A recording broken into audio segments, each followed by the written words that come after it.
presidents who are on stage for what they do each and every day on behalf of not just their members, but on behalf of all working people.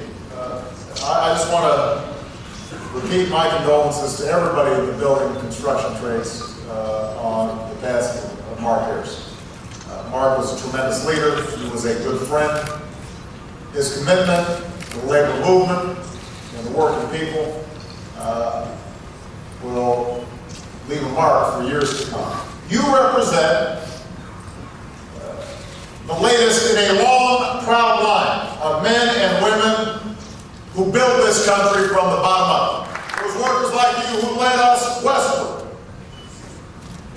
It was workers like you who pushed us skyward. It was your predecessors who put down the hard hats and helped us defeat fascism. And when that was done, you kept on building highways that we drive on, and the houses we live in, and the schools where our children learn. And so sometimes when I listen to the political debates, it seems as if people have forgotten. American progress has always been driven by American workers. And that's especially important to remember today. Since the housing bubble burst, millions of your brothers and sisters have had to look for work. Even more have had to struggle to keep the work coming in. And that makes absolutely no sense at a time when there's so much work to be done. I don't have to tell you. We've got roads and bridges all over this country in desperate need of repair. Our highways are clogged with traffic, our railroads are no longer the fastest in the world, our skies are congested, our airports are the busiest on the planet. All of this costs families and businesses billions of dollars a year. That drags down our entire economy. But here's the thing, as a share of the economy, Europe invests more than twice what we do in infrastructure. China about 4 times as much. Are we going to sit back and let other countries build the newest airports, the fastest railroads, the most modern schools? At a time when we've got more construction companies all over the world, or all over the country, and millions of workers who are ready and willing to do that work right here in the United States of America. It is time we take some of the money that we spend on wars, use half of it to pay down our debt, and then use the rest of it to do some nation building. Interest rates are low, construction workers are out of work, contractors are begging for work, and the work needs to be done. Let's do it. And time after time, the Republicans have gotten together, and they've said no. I sent them a jobs bill that would have put hundreds of thousands of construction workers back to work, repairing our roads, our bridges, schools, transit systems, along with saving the jobs of cops and teachers and firefighters, creating a new tax cut for businesses. They said no. I went to the Speaker's hometown, stood under a bridge that was crumbling. Everybody acknowledges this needs to be rebuilt. Let him drive on it! And, you know, maybe he doesn't drive anymore. Maybe he didn't notice how messed up it was.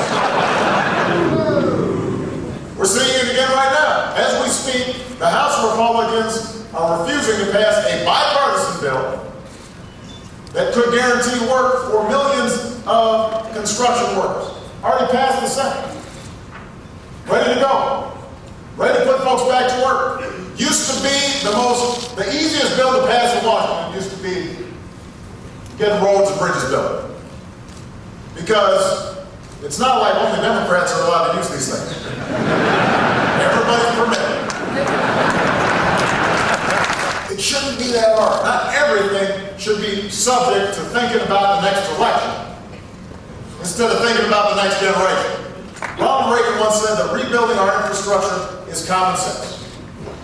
An investment in tomorrow that we need to make today. Ronald Reagan said that great socialist.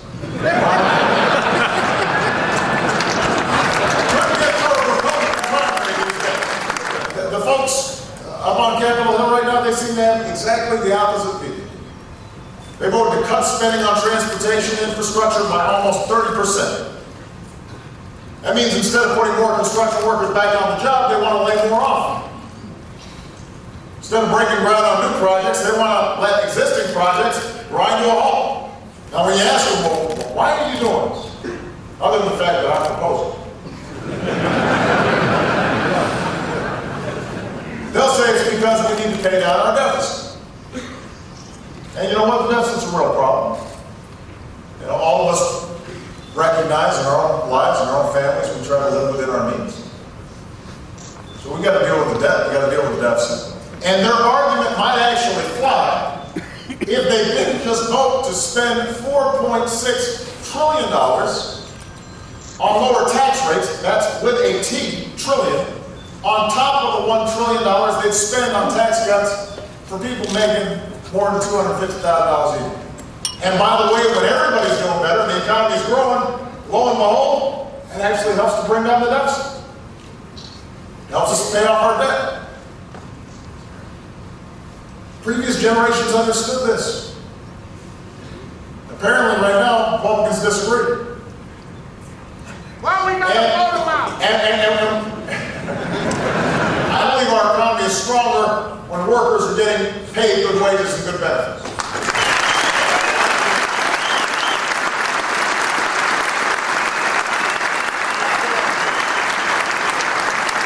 I believe the economy is stronger when collective bargaining rights are protected. I believe when folks try and take collective bargaining rights away by passing so-called right-to-work laws, that might also be called right to work for less. That's not about economics, that's about politics. That's about politics. That's why we reversed harmful decisions designed to undermine those rights. That's why we passed the Fair Pay Act to help stop pay discrimination. That's why we supported Davis Bacon.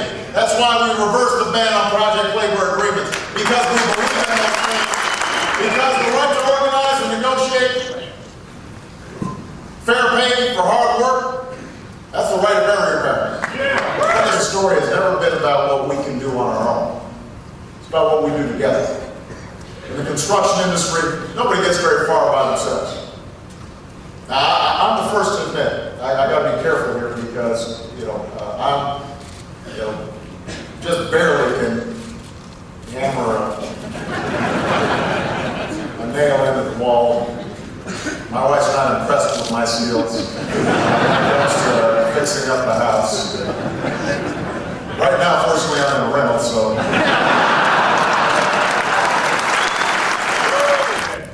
But if you've got enough people with the same goal, pulling in the same direction, looking at the same game plan, you can build something that will stand long after you're gone. That's how a Hoover Dam or a Golden Gate Bridge or an Empire State Building gets built. Folks working together. We can do more together than we can do on our own. That's why unions were built.